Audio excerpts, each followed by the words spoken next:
कैसा आदमी है अभिषेक बनर्जी? बहुत कहानी है। अभिषेक बनर्जी को बेसिकली पागल खाने में होना चाहिए।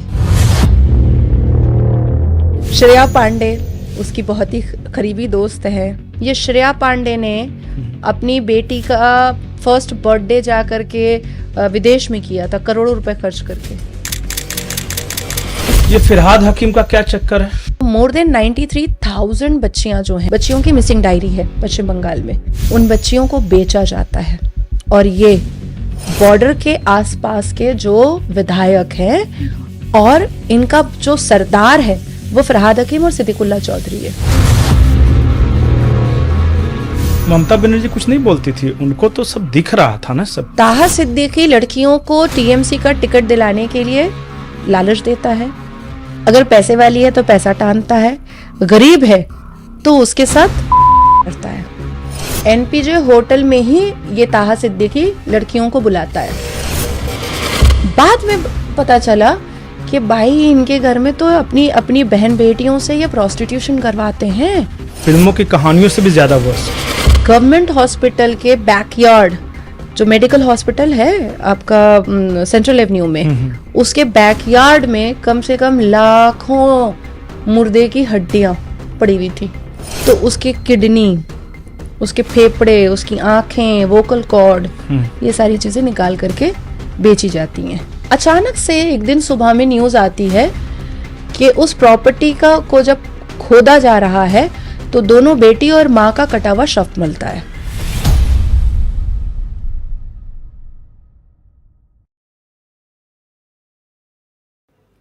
नमस्कार, मैं पंकज प्रसून। दोस्तों, बंगाल के बारे में आपने कई किस्से कहानियां सुनी होंगी, लेकिन उसकी सियासत की कुछ कहानी ऐसी है जो आज तक किसी को नहीं बताई गई। कुछ ऐसे किस्से जो अनकहे हैं या वहाँ की फिजाओं में तैर तो रहे थे, लोग बातें करते थे, लेकिन किसी मीडिया चैनल ने उसे कवर नहीं किया। हम आज बात करेंगे शुवेंदु अधिकारी के बारे में, हम बात करेंगे अभिषेक बनर्जी के बारे में, हम बात करेंगे फिरहाद हकीम के बारे में, हम बात करेंगे ममता बनर्जी के बारे में। मैं बिना समय बर्बाद किए हुए आपको अपने मेहमान से तारुफ करवा देता हूं। नाजिया इलाही खान, आप बंगाल की रहने वाली हैं, कोलकाता की, और बहुत अच्छे अच्छे किस्से आपके लिए लेकर आई हैं। नाजिया जी, आपका बहुत बहुत स्वागत है। वंदे मातरम, जय श्री राम। नाजिया जी, जब भी बाहर के लोग शुवेंदु अधिकारी को देखते हैं तो वो सोचते हैं कि ये है कौन। नंदीग्राम में ममता बनर्जी को हराया, भवानीपुर में हराया, उनका एग्रेशन वगैरह सब। कौन है शुवेंदु अधिकारी? थोड़ा बताइए उनका बैकग्राउंड पहले। शुवेंदु अधिकारी दादा एक बहुत ही वेल क्वालिफाइड बड़े परिवार से आते हैं। ऐसा नहीं है कि राजनीति में आने के बाद उन्होंने गाड़ियां देखी हैं या एयर कंडीशन देखा है या उन्होंने महंगी चीज़ें देखी हैं। जैसे फरहाद हकीम वगैरह है, ये लोग फटफटिया चलाता था बजाज का। ये जब तृणमूल कांग्रेस में आया तब इसने दौलत देखा। लेकिन शुवेंदु अधिकारी दादा एक ऐसे परिवार में जन्म लिए जहाँ शिक्षा भी भरपूर थी और एक अच्छा फलता फूलता खाता पीता परिवार था। सिसिर बाबू जो उनके शिशिर अधिकारी जी, जो उनके पिताजी हैं, एक बहुत ही सभ्य, बहुत ही खूबसूरत मिजाज के व्यक्ति, लेकिन अपनी बातों पर अटल। मान सम्मान के लिए वो हमेशा लड़ाई किए, हमेशा। अगर उन्हें कोई चीज़ गलत दिखती है तो वो आज भी बोल देते हैं। अगर उन्हें उस वक्त जब वो ममता बनर्जी के साथ वो खड़े थे तब भी उनको कुछ गलत दिखता था, वो तब भी बोल देते थे। और सेम ऑरा, सेम नेचर शिशिर बाबू जैसा ही शुवेंदु अधिकारी दादा का। कुछ भी गलत है तुरंत बोल दिया, कुछ भी गलत दिख रहा है तुरंत उसको कंट्रोल करना और तुरंत उसको सही करने की कोशिश करना। ये शुवेंदु दा का भी नेचर अपने पिताजी जैसा। ममता बनर्जी को ममता बनर्जी बनाने वाले यही अधिकारी परिवार। ममता बनर्जी को तो ये तक नहीं पता था कि पॉलिटिक्स का पी कैसे लिखा जाता है। ममता बनर्जी को ये तक नहीं पता कि भाषण कैसे दिया जाता है। हाँ, ज़मीन पर लोट कैसे लगाया जाता है, रोड पर साड़ी खोल खोल करके कैसे तमाशा बनाया जाता है, और गाड़ियों पर चढ़ करके किस तरीके से मुजरानुमा कुछ करना है, ये सारी चीज़ें ममता बनर्जी को पता थी। लेकिन एक सभ्य जो पॉलिटिक्स होती है वो सिखाने वाला ये अधिकारी परिवार। मैंने सुना था कि ममता बनर्जी को सिंगूर, नंदीग्राम वगैरह में ले जाने वाले यही लोग थे। एग्जैक्टली क्या हुआ था उसमें? उस वक्त ममता बनर्जी के पास गाड़ी तक नहीं हुआ करती थी, तो यही शुभेंदु अधिकारी दादा है जो उनके लिए गाड़ी, उसमें बिस्लरी पानी, टावल, पूरा गाड़ी में तेल भर के, ड्राइवर के हाथ में कुछ पैसे दे करके, नाश्ता दो चार पैकेट, 2-4 लोगों को, कैमरामैन को, यही करके देते थे। क्योंकि इनके परिवार को, अधिकारी परिवार को ऐसा लगा कि ममता बनर्जी एक आगुन कन्या है जो उनका नाम भी पड़ा और ये बंगाल का कुछ भला करेंगी। क्योंकि लेफ्ट फ्रंट की वजह से बंगाल जो है वो पूरा धंसता जा रहा था, बंगाल बिल्कुल ख़त्म होता जा रहा था। और सबको पता है कि कम्युनिस्ट पार्टी और लेफ्टीज जो होते हैं वो नक्सल्स बहुत पैदा करते हैं, और नक्सल्स के साथ साथ जो नक्सल के जो गैंग होते हैं वो असला बारूद की तरफ भी बहुत आसानी से जाते हैं।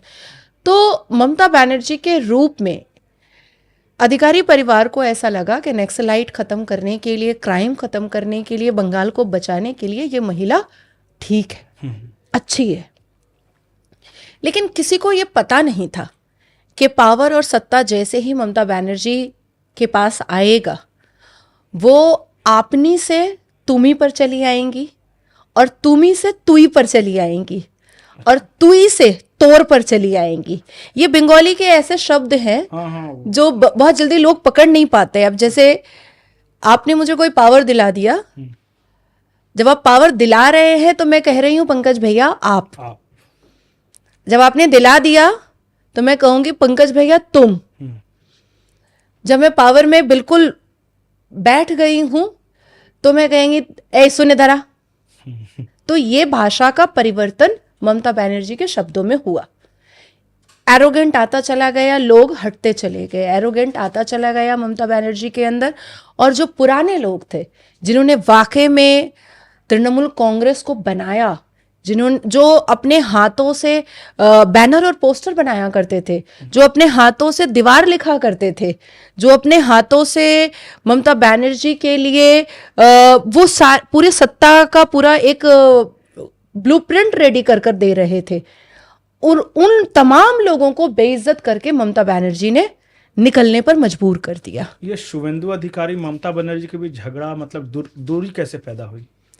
देखिए कोई भी सभ्य घर का होता है, वेल एजुकेटेड फैमिली का होता है, वो व्यक्ति महफिल में बेइज्जती नहीं बर्दाश्त कर सकता है।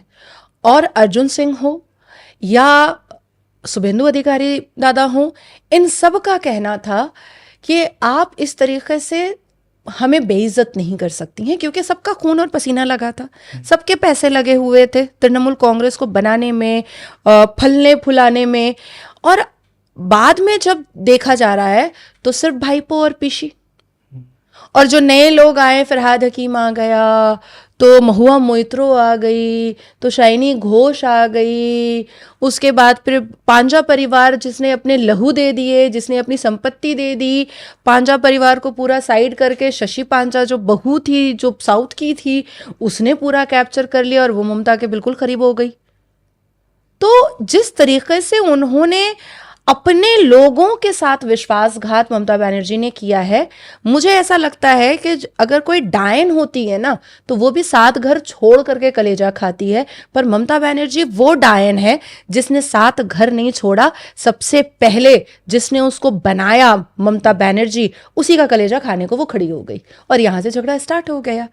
अच्छा, ममता बनर्जी जो बेइज्जत करती थी वो तो करती ही थी। जब इनका भाईपो अभिषेक बनर्जी जब पॉलिटिक्स में एक्टिव हुआ, दिल्ली में दुनिया भर का रेप, मॉलेस्टेशन, पूरी अय्याशी, बेहूदगी सब कुछ करके जब बंगाल गया तो एकदम से हाजी बन गया। पता ही नहीं चल रहा है कि ये वही अभिषेक बनर्जी है जो ललित होटल के कीटीसू में दारू पी करके लोट लगाता था। पता ही नहीं चल, सारी चीजों को दबा दिया गया कि भाई दिल्ली में उसके ऊपर मॉलेस्टेशन और रेप के एफआईआर है। कुछ पता ही नहीं चलने दिया गया कि कितनी बार वो फेल हुआ है और उसने कितने गाड़ी के एक्सीडेंट्स वगैरह करके रखे हैं एनसीआर वगैरह में। बिल्कुल हाजी बन करके वो पश्चिम बंगाल पहुंचा और उसके बाद a baby born with a golden spoon, तुरंत ममता बनर्जी ने उसको सत्ता उसके हवाले कर दिया। अब आप सोचिए कि नजरों के सामने जो बच्चा बड़ा हुआ है वो उंगलियां दिखा करके बात कर रहा है शुभेंदु अधिकारी दादा से, वो उंगलियां दिखा करके बात कर रहा है अर्जुन सिंह साहब से, वो उंगलियां दिखा करके बात कर रहा है बड़े बड़े नेता मंत्रियों से। तो ये कौन बर्दाश्त करेगा? कोई नहीं बर्दाश्त कर सकता है। हालांकि शुभेंदु अधिकारी दादा को समझाने बुझाने की कोशिश ममता बनर्जी ने बहुत की, लेकिन अधिकारी दादा जो थे वो अपने मान सम्मान के लिए जीते हैं और मान सम्मान के लिए मरते हैं। उनका एक चीज मुझे बहुत पसंद आता है जो मुझसे मैच भी होता है, जो बोलेंगे मुंह पर बोलेंगे, ना पीठ पीछे बोलने की जरूरत है और ना ही कोई कॉन्स्पिरेसी क्रिएट करने की जरूरत है। जैसे उन्होंने ऐलानिया कहा कि भारतीय जनता पार्टी को संख्यालघु मोर्चा की जरूरत नहीं है, मतलब माइनॉरिटी मोर्चा की जरूरत नहीं है।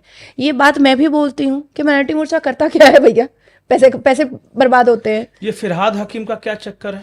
वो कैसे इतना करीब कैसे आ गया वो ममता बनर्जी अभिषेक बनर्जी के?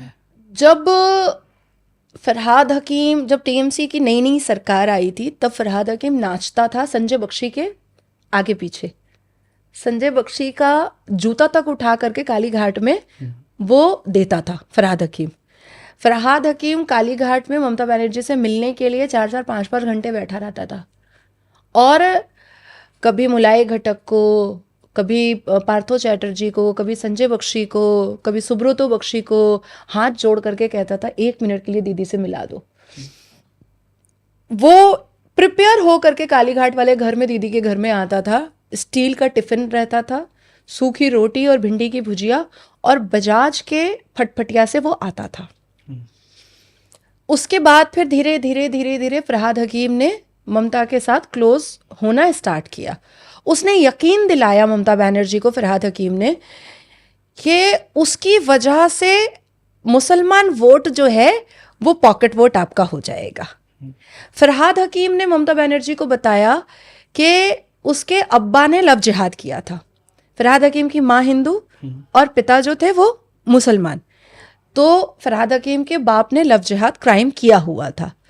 उसके बाद ममता बनर्जी के घर में झाड़ू देना है तो फरहाद हकीम दे रहा है, बर्तन मांजना है तो फरहाद हकीम मांज रहा है, ड्राइवर अगर नहीं आया है ममता बनर्जी का तो फरहाद हकीम ड्राइवर बन गया है। तो इस तरीके से वो धीरे धीरे धीरे धीरे वो ब्लड लाइन बन चुका ममता बनर्जी का। और उसके बाद फिर फरहाद हकीम जो है वो धीरे धीरे उसने संजय बख्शी को दूर करवाया, सुब्रतो बख्शी को दूर करवाया, उसने पार्थो चैटर्जी को दूर करवाया, मतलब सबको वो दूर करवाता चला गया। अब आते हैं कि फरहाद हकीम अभी भी कोलकाता का मेयर है और ये जाना जाता है कि वो ममता बनर्जी का सबसे लाडला मंत्री है। और आप सोचिए कि 29 अप्रैल को रात में 12 बजे गरजती बरसती बारिश में ममता बनर्जी जब वॉर हाउस जाती हैं इलेक्शन कमीशन, तो भी वो फरहाद हकीम को ही लेकर जाती हैं। कितना क्लोज है वो। फरहाद हकीम के अगर क्रिमिनल डेटा को निकालना है, कुछ नहीं करना होगा। खिदरपुर में एक लाला बोल करके बंदा रहता है, लंबा सा है, गोरा सा है, उसके घुंघराले बाल हैं। उस लाला को अरेस्ट कर लिया जाए, सब सामने आ जाएगा। 4 साल पहले की घटना है, खिदरपुर में लाला को फरहाद हकीम के कहने पर एक प्रॉपर्टी डेवलप करनी थी। उस प्रॉपर्टी में 2 बेटी और 1 माँ रहती थी। उसी बंगाली हिंदू की वो प्रॉपर्टी थी। डिस्प्यूट पता चलता है, बहुत झगड़ा हो रहा है, कोर्ट कचहरी हो रहा है, थाना पुलिस हो रहा है। अचानक से एक दिन सुबह में न्यूज़ आती है कि उस प्रॉपर्टी को जब खोदा जा रहा है तो दोनों बेटी और माँ का कटा हुआ शव मिलता है। लाला को पुलिस उठाकर मर्डर केस में लेकर के भी जाती है और उसके बाद फिर विदिन 2 वीक्स लाला को बेल भी मिल जाता है मर्डर केस में। और उसके बाद आज जब आप जाइएगा खिदरपुर तो वो प्रॉपर्टी आलीशान बनी हुई है, 2 बेटी और एक हिंदू मां के खून पर। दूसरा, पोर्ट एरिया जब आप जाते हैं, आप स्टार्ट कीजिए वॉटगंज से, वॉटगंज, उसके बाद फिर खिदिरपुर, उसके बाद फिर इकबालपुर, उसके बाद फिर गार्डन रीच, उसके बाद रामनगर, उसके बाद फिर आपका मटिया ब्रोज, उसके बाद नादियाल एंड। ये पोर्ट एरिया है। उस पोर्ट एरिया में फरहाद हकीम अपने मेयर होने का जो फायदा उठाया है, 300 स्क्वायर फीट की जगह पर 3 तल्ला बिल्डिंग, 750 स्क्वायर फीट की जगह पर 7 तल्ला बिल्डिंग, 500 स्क्वायर फीट की जगह पर 5 तल्ला बिल्डिंग और उसमें लिफ्ट भी। ऑथोरिटीज कुछ कर नहीं पाते होंगे क्योंकि वो खुद मेयर है। खुद मेयर है। कितनी बिल्डिंगें ऐसी हैं जिसमें, और सब मुसलमान, जिसमें अगर कोई मर गया है तो बॉडी उतारी जाती है उसकी रस्सी से लटका करके। कोई बीमार होता है तो वो कलप कलप करके ही मर जाता है, क्योंकि गलियां इतनी नैरो हैं कि उसमें ना एम्बुलेंस जा सकता है, ना फायर ब्रिगेड जा सकता है, और ना मरा हुआ बॉडी के लिए अगर मुसलमान है तो जनाजा भी नहीं जा सकता उठाने के लिए। ये आलम करके फरहाद हकीम रखा है। अब आते हैं कि फरहाद हकीम के नेतृत्व में ही गार्डन रीच में, आपको याद होगा, एक काउंसलर था मुन्ना, जिसका बेटा बड़ा हीरो बनता है, अभी वही काउंसलर बन करके बैठा हुआ है। मुन्ना का बेटा जैसे ही काउंसलर बना, पोर्ट जो पानी है ना, उसके शिप में के पानी के बीच में शिप रहता है, और उस शिप पर इलीगल कॉल सेंटर चलता है। शिप पर कॉल सेंटर चल रहा है जी, ताकि ट्रेस ना हो। अलग काम करता है वो कॉल सेंटर। वो कॉल सेंटर जैसे वेस्टर्न कंट्रीज है, अरबियन कंट्रीज है, वहाँ के लोगों को ये लोग फेक फ़ोन करते हैं कि हम इंश्योरेंस वाले हैं, हम मेडिकल इंश्योरेंस वाले हैं, और उसके बाद फिर उनके क्रेडिट कार्ड और डेबिट कार्ड का पैसा ले लेता है।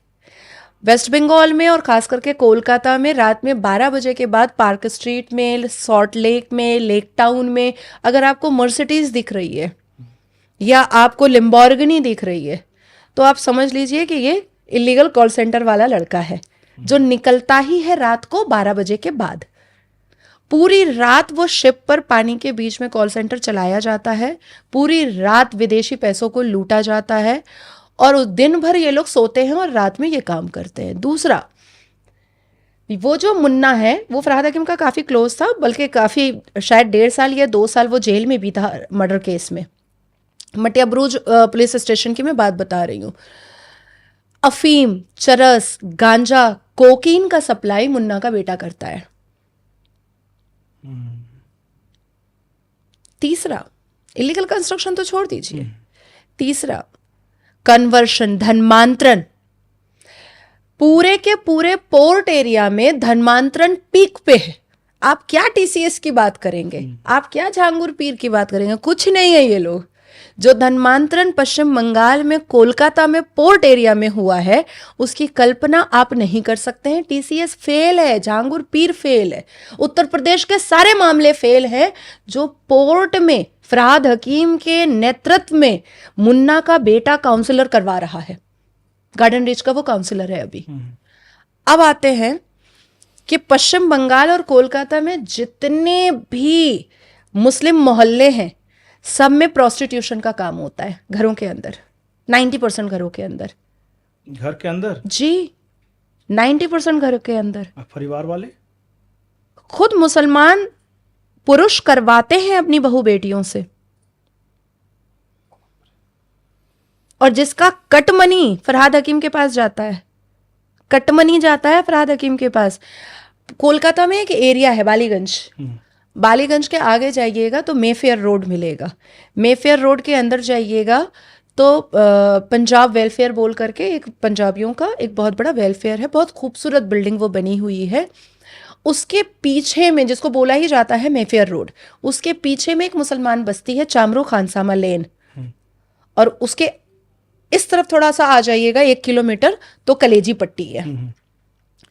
ये 2 एरिया में अगर आपने सर्च किया या पुलिस ने रेड किया, हर घर में प्रोस्टिट्यूशन होता रहता है, और ये हाईली पॉपुलेटेड मुस्लिम, एक भी हिंदू नहीं रहते वहाँ, एक भी हिंदू नहीं रहते। स्टार्टिंग में ना सबको लगता है झुग्गी झोपड़ी वाला और हाथ में आईफोन रहता इतने गंदे में है, झुग्गी झोपड़ी में भाई 4 व्हीलर कार, बाइक इतनी महंगी महंगी, रॉयल एनफील्ड की बाइक, इतने महंगे महंगे कपड़े सब लड़कियों के। बाद में पता चला कि भाई इनके घर में तो अपनी अपनी बहन बेटियों से ये प्रोस्टिट्यूशन करवाते हैं।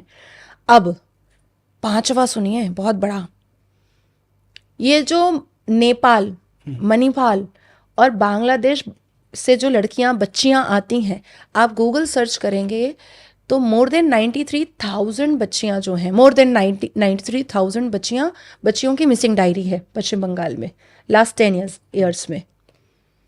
कहाँ गायब हो रही हैं वो बच्चियां? Can you imagine? उन बच्चियों को बेचा जाता है। और ये बॉर्डर के आसपास के जो विधायक हैं और इनका जो सरदार है वो फरहाद हकीम और सिद्दीकुल्ला चौधरी है, और फुरफुरा शरीफ का पीर ताहा सिद्दीकी है। अच्छा। ताहा सिद्दीकी एक ऐसा पीर है जिसको सबसे मैंने ही डिकोड किया था, वो मैं ही थी। ताहा सिद्दीकी लड़कियों को टीएमसी का टिकट दिलाने के लिए लालच देता है, अगर पैसे वाली है तो पैसा टानता है, गरीब है तो उसके साथ करता है। मतलब संदेश खाली से भी ज्यादा भयानक। हाँ, संदेश खाली भी कुछ नहीं है जो ताहा सिद्दीकी कर रहा है। ताहा सिद्दीकी ने, मुझे जहां तक लगता है कि अब तक लाख लड़की से ऊपर के साथ उसने बेचा होगा टीएमसी के अलग अलग नेताओं को टिकट दिलाने के लालच में, और खुद भी यूज किया होगा। वो एक पतला सा लेनिन का लुंगी पहना रहता है और उसी लुंगी के ही पतला सूती का वो एक आधा कुर्ता पहना रहता है, अंदर में कोई इनर गारमेंट नहीं होता है, और वो टोपी लगाया हुआ रहता है, मेहंदी लगा करके दाढ़ी रहती है उसकी। गूगल में भी सर्च करेंगे ताहा सिद्दीकी फुरफुरा शरीफ तो आपको दिखेगा। और वो इंटेंशनली बहु बेटियों के सामने बुर्के वाली, हिजाब वाली सब महिलाएं आती हैं, इंटेंशनली वो अपना पैर बार बार ऐसे और ऐसे करता है। छोड़िए ये सब, मैं तो सुन के ही मतलब हैरान हूँ। मतलब जस्ट इमेजिन कर सकते हैं कि वहाँ क्या स्थिति है। फरहाद हकीम का एयरपोर्ट के पास एक होटल है जो एक्चुअली में फरहाद हकीम का है, लेकिन उसने किसी के नाम से करके रखा हुआ है। उस होटल का नाम है एनपीजे होटल। एनपीजे होटल में ही ये ताहा सिद्दीकी लड़कियों को बुलाता है और बुला करके उसके साथ दुष्कर्म करता है। अभिषेक बनर्जी कैसे करीब आया? अभिषेक बनर्जी की झाड़, डांट, बदतमीजियां और उसकी बूट लिकिंग करना जो सीख जाएगा वो अभिषेक बनर्जी के करीब हो जाएगा।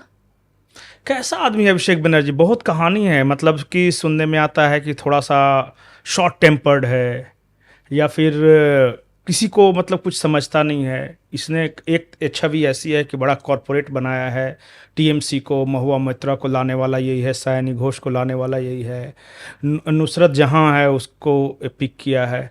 ये कैरेक्टर है क्या? मतलब कैरेक्टर तो आपने खुद ही बोल दिया कि मतलब है क्या? नहीं, ओवरऑल कैरेक्टर पॉजिटिव निगेटिव कुछ भी हो सकता है। महुआ मोइत्रा को अभिषेक बनर्जी बोलता है लाया है। श्रेया पांडे उसकी बहुत ही करीबी दोस्त है, अभी उन्होंने इलेक्शन भी लड़ा और अभिषेक बनर्जी के बहुत ही क्लोज थी। अभिषेक बनर्जी को बेसिकली पागल खाने में होना चाहिए, इतना साइकिक है वो। अभिषेक बनर्जी को इलेक्ट्रिक शॉक लगना चाहिए, वो इतना साइकिक है। अभी इस वक्त मान लीजिए अभिषेक बनर्जी यहाँ पर बैठा हुआ है और यहाँ से कोई एक आदमी 2 से 3 बार चलकर चला गया, वो खामोश रहेगा, वो 2 साल के बाद उसको मरवा देगा। अच्छा, कि मैं बात कर कोई रहा ऐसी घटना हुई है? बहुत सारी ऐसी घटनाएं हैं, बहुत सारी। एक बेचारा थोड़ा सा मेंटली चैलेंज कोई बच्चा था, उसने ऐसे कर दिया था, 7 साल के बाद उसको ट्रक से कुचलवा दिया। बहुत घटनाएं हैं, 1-2 घटना नहीं है अभिषेक बनर्जी की, अनकाउंटेबल। सुने संजय जी का भी बेइज्जत किया था कभी? संजय बख्शी को तो इतना इंसल्ट किया था, इतना इंसल्ट किया कि पूरे परिवार को पॉलिटिक्स से दूर कर दिया। और ये वो संजय बख्शी जिसने ममता बनर्जी का घर चलाया था, जिसने ममता बनर्जी को घी और मतलब ग्रोसरी का सारा सामान जा करके देता था। अभिषेक बनर्जी को दिल्ली में गाड़ी लगती थी लड़कियां लौंडीबाजी करने के लिए, तो ये संजय बख्शी ही गाड़ी जो है वो रेंट पे हायर करके देता था। और सिर्फ उसने प्यार से कह दिया यहाँ से वहां बैठ जाओ, अभिषेक बनर्जी को। छोटा था। हाँ। संजय बख्शी तो मेरे अब्बा की उम्र का है, मेरे अब्बा से भी 8-9 साल का बड़ा है संजय बख्शी, मेरे से 4 साल 5 साल का बड़ा उनका बेटा है। तो प्यार से वो अभिषेक बनर्जी को बोल दिया होगा कि भाई थोड़ा साइड हो जाओ। वो खुन्नस उसने निकाला सत्ता आने के बाद और संजय बख्शी को ऐसा साइड किया कि आज तक उसका परिवार सत्ता से दूर है। ममता बनर्जी कुछ नहीं बोलती थी, उनको तो सब दिख रहा था ना, सब पार्टी में जो कुछ भी हो रहा है। देखिए पंकज जी, मुझे ऐसा लगता है कि जिस घर में, जैसे एक घर होता है जहाँ सुबह उठने के बाद योग होता है, अच्छी बातें होती हैं, दुनिया की और राष्ट्र की और राज्य की खबरें सुनी जाती हैं, पढ़ाई लिखाई की बातें होती हैं, तो उसको वो बच्चे को वो कहीं भी चला जाए वही माहौल पसंद आता है। एक होता है सुबह उठते ही तेरी का। तो ममता बनर्जी को उसकी करतूतें, अभिषेक बनर्जी की, उसकी क्रिमिनल डायबोलिक माइंड, उसका साइकिक नेचर, उसका शॉर्ट टेम्पर, उसकी बदतमीजी, उसका एरोगेंट, ये तब बुरा लगता जब ममता बनर्जी सभ्य होती। ममता बनर्जी तो खुद ही बहुत एरोगेंट है, ममता बनर्जी तो खुद ही बहुत सभ्य नहीं है, वो तो खुद ही बहुत बदतमीज है, वो तो हमेशा से बदतमीज रही है। ममता बनर्जी जिस हिसाब से शब्दों का प्रयोग करती हैं, कोई अच्छे घर की महिला तो करती नहीं है। जिस हिसाब से उनका बॉडी चमकता और छटकता आया है हमेशा से, चाहे जवानी की वीडियोस विजुअल्स देख लीजिए, चाहे अभी की देख लीजिए, अजब सा छटकती हैं वो। महिला मुख्यमंत्री आंदोलनकारी हैं, एनर्जेटिक है ये सब। It's not energetic. क्यों? हमने महिला मुख्यमंत्री में तो जयललिता मैम को भी देखा, महिला मुख्यमंत्री में हमने मायावती मैम को भी देखा, तो हम तो बहुत बड़े बड़े पदों पर महिलाओं को देखते ही आ रहे हैं। ये बॉडी लैंग्वेज की जरूरत नहीं होती है, जनता इससे दूर होती है, जनता इससे पास नहीं होती है। लोग बोलते हैं शी इज स्ट्रीट फाइटर, मतलब कि वो हवाई चप्पल, सफेद साड़ी, पूरे बंगाल पर भारी, एक बंगाल की नारी। मेरा तो स्लोगन है, हवाई चप्पल सफेद साड़ी दीदी भागो यहाँ से ताड़ा ताड़ी, और भाग भी गई। वो एक दिखावा था, कस्टमाइज 45 लाख का आईफोन हाथ में, साड़ी 10 से 12 हजार की उनकी नल्ली से आती है। अच्छा। नल्ली शोरूम से आती है उनकी साड़ी, क्योंकि मैं कई बार जब मैं टीएमसी में थी तो मैंने कई बार मंच पर उनको साड़ियाँ दी है, मेरे पास फोटोग्राफ्स है। तो वो नल्ली के बिना अलावा वो 10,000, 12,000, 15,000 से नीचे की साड़ी पहनती नहीं है। 45 लाख का तो उनका कस्टमाइज, उनके पास हाथ में मोबाइल है। जो चश्मा वो लगाती हैं वो कम से कम 2 से 2.5 लाख रुपए का होता है, जो कस्टमाइज बनता है जीकेबी ऑप्टिकल्स में। अच्छा। तो ये बेवकूफ़ बनाने का अच्छा टेक्निक है, लेकिन आप एक समय तक ही जनता को बेवकूफ़ बना सकते हो, उसके बाद नहीं बना सकते हो। अब फरहाद हकीम की बेटियां जो हैं वो ईद की शॉपिंग के लिए पेरिस जाती थी। ये श्रेया पांडे ने अपनी बेटी का फर्स्ट बर्थडे जा करके विदेश में किया था, करोड़ों रुपए खर्च करके। मतलब इनके लिए डॉल्चे गबाना, इनके लिए लुई विटॉन कोई मतलब अहमियत नहीं रखता है। हम लोग ने तो नाम भी नहीं सुना, आप बता रही हैं तो सुन रहे हैं। मतलब डॉल्चे गबाना का सनग्लास जो होता है वो 4-4 लाख रुपए का आता है। लुई विटॉन के चप्पल जो होते हैं वो 3-3 लाख, 1.5 लाख रुपए के आते हैं। जिमी चू के जो एक्सेसरीज होती है, जो पर्स होता है, वो 25-25 लाख रुपए का आता है। ये सब वो लोग यूज़ करते हैं। हम सिर्फ सपने में ही देख सकते हैं, हमारी औकात नहीं है इन सब चीज़ों को इस्तेमाल करने की। आगे क्या लग रहा है? आप बंगाल को बहुत अच्छी तरह जानते हैं। ये पीसी भाइपो का फ्यूचर, क्योंकि बहुत तरह के केसेस भी हैं और फिर बहुत बैगेज बहुत है। शारदा घोटाला, नारदा वाला वो आया, फिर पार्थो चटर्जी वाला केस है, टीचर रिक्रूटमेंट स्कैम है, ओबीसी, हाँ ओबीसी वाला मामला है, वो डियर लॉटरी। नगर निगम वाला, मतलब कि लॉटरी का पूरा ये है। मैंने 12 एक जगह लिखे थे, वो जेल जाएंगे या बचेंगे ये दोनों? ये जो आप घोटाले की बात कर रहे हैं, अल्टीमेटली ये आ जाता है उन सेक्शंस में जिसमें कभी ना कभी रिहाई तो, बेल तो मिल ही जाता है। लेकिन फाइलें जब उधेड़ी जाएंगी तो अनकाउंटेबल मर्डर भी आएगा सामने। हम्म देश की, बंगाल की बेटियों को बेचना बेचना और ऑर्गन ट्रैफिकिंग का भी केस आएगा सामने। ऑर्गन ट्रैफिकिंग मैंने सुना है, क्या है ये पूरा? मैंने कहीं कहीं उड़ता उड़ता सुना है कि जाके कहीं अरब में, तो बांग्लादेश में, तो कहीं बंगाल की बच्चियां बेची जा रही थी। मैं बताती हूँ आपको, आप गूगल सर्च कीजिएगा, हम्म विदेश कंट्रीज जो है वो सबसे ज़्यादा स्केलेटन जो है वो बंगाल से मंगवाती थी। पहले ना दिल्ली में मिलता है, मतलब हमारे राज्यों में, बाकी राज्यों में नहीं मिलता है हड्डियां जो मरी हुई होती हैं।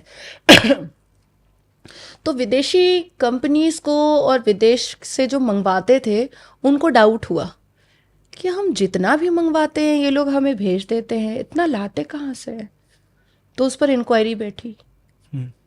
जब इंक्वायरी बैठी तो गवर्नमेंट हॉस्पिटल के बैकयार्ड, जो मेडिकल हॉस्पिटल है आपका सेंट्रल एवेन्यू में, उसके बैकयार्ड में कम से कम लाखों मुर्दे की हड्डियां पड़ी हुई थी। लाखों? लाखों, आप गूगल सर्च कीजिए। गूगल में आप सिर्फ इतना लिखिए कि मुर्दे की हड्डियों का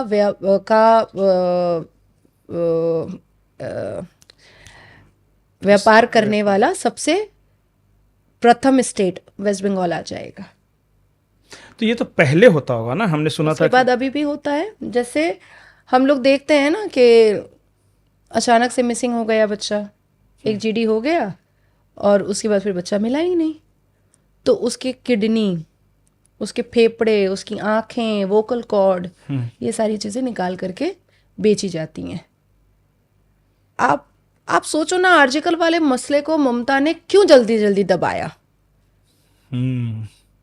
आप सिर्फ सोच के देखो ना कि क्यों वो इतनी परेशान थी, क्यों वहाँ का जो डीन था, जो चेयरमैन था, वहाँ के जो ऊपर के जो सब डॉक्टर्स थे, उनके अंदर जो घबराहट थी, जो परेशानी थी, वो क्यों थी? क्योंकि जितने भी मेडिकल हॉस्पिटल हैं वेस्ट बंगाल में, इंक्लूडिंग कोलकाता, दुर्गापुर, आसनसोल, सब में ऑर्गन ट्रैफिकिंग चलती है, सब में।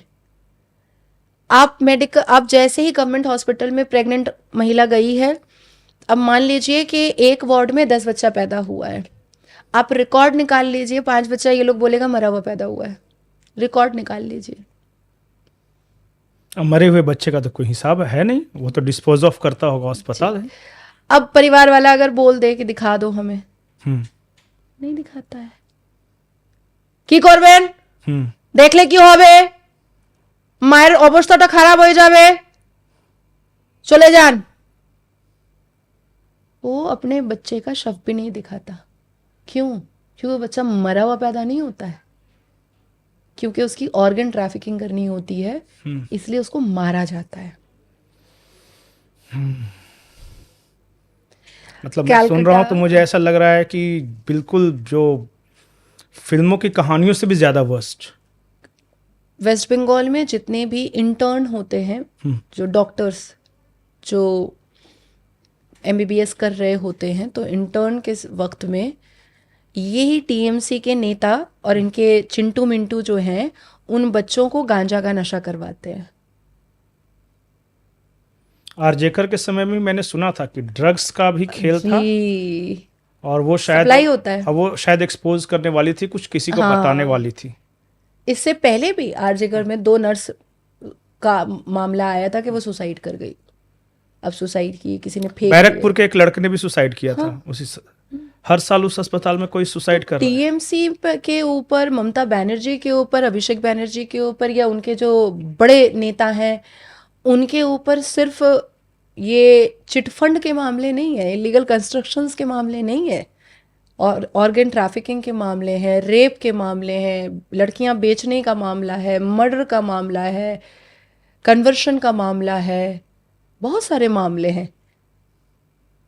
अभी तो सिर्फ पुलिस को श्री सब गणेश पता हुआ होगा, है। पुलिस को पता हाँ बिल्कुल, A to Z आपको ये देखिए, ये जो पुलिस है कोलकाता की खास करके और पूरे पश्चिम बंगाल की, इनको शफल करना बहुत जरूरी है। और मुझे लगता है कि अगर स्कूटनी की जाएगी तो 70% पुलिस ऑफिसर के ऊपर चार्जेस निकल जाएंगे, क्रिमिनल चार्जेस निकल जाएंगे। लाएंगे कहाँ से इतना सारा नया? अब चोर को रखा भी तो नहीं जा सकता, क्रिमिनल पकड़ने वाला खुद क्रिमिनल है, तो ये भी तो नहीं किया जा सकता। हाँ, उस लड़के को जो आरजे करवाए लड़के को पकड़ा था, उस पुलिस डिपार्टमेंट में बहुत अच्छी पकड़ थी उसकी। अब आप सोचिए, एक सिविक पुलिस, हाँ वो सिविक पुलिस वाला और लफंदर लड़का एकदम। हाँ एक सिविक पुलिस, वो दारू पीता है, वो अपनी बीवी को के साथ मारपीट करता है, वो पॉर्न मूवी देखते देखते आता है और पुलिस के यूनिफॉर्म में रहता है, पूरा दारू पी करके भंड रहता है, और वो जा करके एक रेसिडेंट डॉक्टर का रेप कर देता है, ब्रूटल, उसका मर्डर कर देता है। ये है पुलिस ममता की।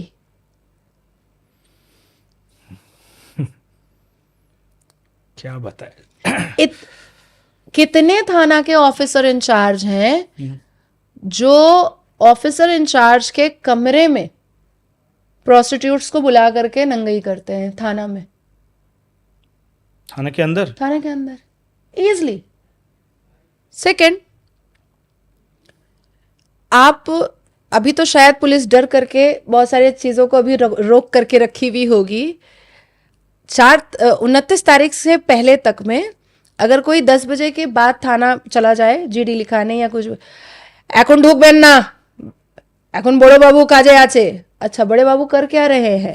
दारू चल रहा है और चिकन पकोड़ा और मटन सीख कबाब आ रहा है, और वहां पर सारे बिल्डर बैठे हुए हैं, और वो तय हो रहा है कि इलीगल कंस्ट्रक्शन तुम राजा बाजार में यहाँ पर बना रहे हो, प्रत्येक स्क्वायर फीट पर 300 रुपया हमको देना और बाकी तुम बना लो। यही तो काम था। और वो ज्यादातर टीएमसी वाले होते होंगे। अंडरस्टूड। यही तो काम था हमारी पुलिस ऑफिसर का। हमारे पुलिस ऑफिसर का काम चोर पकड़ने का नहीं था। अब जब भारतीय जनता पार्टी का कोई कुछ बोला, बस 200 पुलिस आ रही है अरेस्ट करने के लिए, 300 पुलिस आ रही है, नोएडा तक में आ रही है, बेंगलोर जा रही है पुलिस, गुड़गांव, नोएडा, बेंगलोर, सब जगह जाके पुलिस। जरा सा भी एक कार्टून एक जादवपुर यूनिवर्सिटी वाले प्रोफेसर ने बनाया था, उसको अरेस्ट कर लिया बेचारे। वो बेचारी बच्ची शर्मिस्ता, हाँ वो तो बेचारी गुड़गांव चली आई थी पुलिस अरेस्ट करने के लिए। मैं, भाई तुम क्या कर रहे हो? मैंने यहाँ सुप्रीम कोर्ट के बाहर कांवड़ यात्रा को समर्थन किया था, 71 FIR मेरा बंगाल में, अभी तक मैं क्वाश करवा रही हूँ। खैर, अब इस पे कुछ कहा तो नहीं जा सकता। आपको ये सारी बातें आपने भी सुनी है, और हमारा मकसद यही था कि बंगाल की कुछ डार्क सीक्रेट्स ऐसे हैं, political, police department, medical college, ये सब आपके सामने आना चाहिए। आप इस देश की जनता हैं, आप जनार्दन हैं, आप फैसला करें कि जो बंगाल में चल रहा था उसे सरकार भी कहेंगे या नहीं कहेंगे। आपको हमारा यह वीडियो कैसा लगा कमेंट सेक्शन में ज़रूर बताएं। नमस्कार।